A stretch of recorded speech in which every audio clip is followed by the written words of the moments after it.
Ayan, so mapagpalang umaga sa inyong lahat mga idol.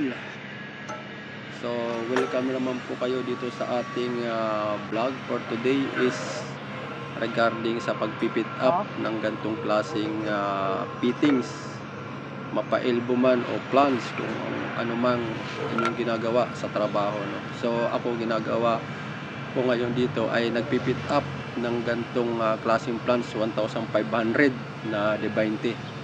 So medyo makapal. So kung mapapansin nyo dyan mga guys, gumamit ako ng hulog, no? Mas maganda kasi para sa akin yung hulog gamitin pagka mag-a-align ka ng plans, no? So kung mapapansin nyo yung gilid ng ating tali dyan sa gilid ng butas, dapat nakaparallel yan sa itaas. So it means na naka-align yung ating pinipit up na plans, no? Mas maganda kasi mga guys, no? Lalo sa mga baguhan, no? Pagka ganyang nag-ano ka ng plans, pipit up, mas maganda gamitin yung hulog. Yan, ganyan, no? So kumpara doon sa level, pwede kayo gumamit ng level kaso medyo matagal at saka hassle siya gamitin pagka mga ganyan malaki ang gagawin, nakasabit, no? Gumamit kami din ng chain block mga guys para sa pag-a-align. So ayan, nagpe-prepare kami ng pagtataking, no? Shoutout nga pala sa aking mga kasamahan dito na fabricator. Okay, so nasa shop kami mga guys na gumagawa. Itong aming ginagawang tubo na to ay gagamitin sa site, no? So ayan, ina-align lang namin. Sinusure namin na talagang naka-parallel yung ating plans. Kasi mas malaking trabaho pagka yan ay hindi naka-align. So tatanggalin nyo talaga yan. Kasi pag chinek ng QC yan, kailangan naka-parallel talaga yan siya.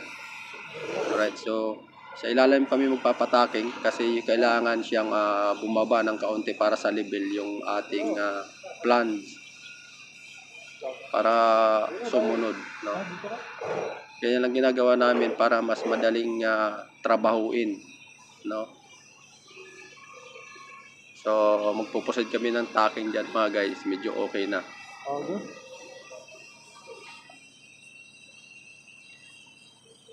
So idagdag ko lang, no mga guys, kapag pipit upin natin yung mga ganyang tubo, no, kung may overlap man yan, mga 2 o ano man o 1 mm, so dapat i-equal lang natin yung ating overlap para hindi malaking grind rin sa loob pag nag plus grind, no? Dapat equal para lahat mag-grind siya. So yan na nga, nagpataking kami sa ilalim mga guys, no?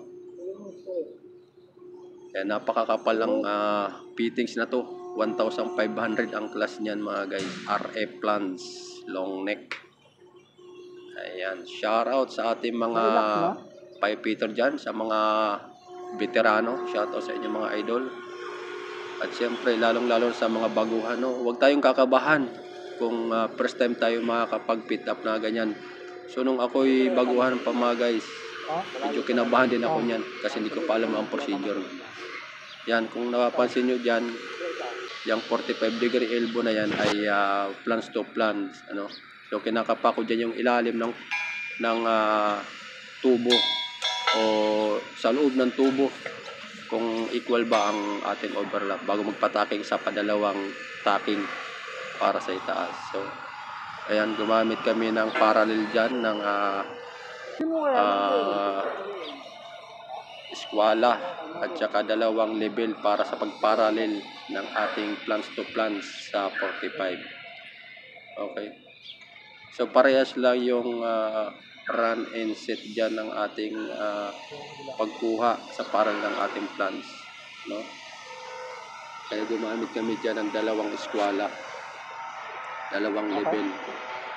Medyo maiksi kasi pagka isa lang.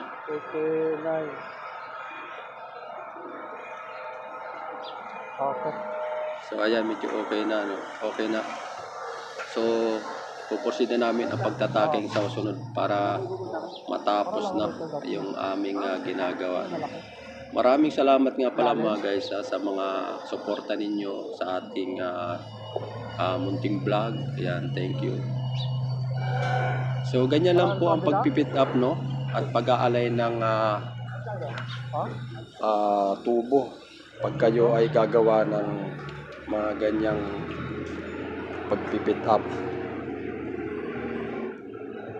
So ayan, bago namin bitawan to mga guys, kailangan ang tacking dyan ay 6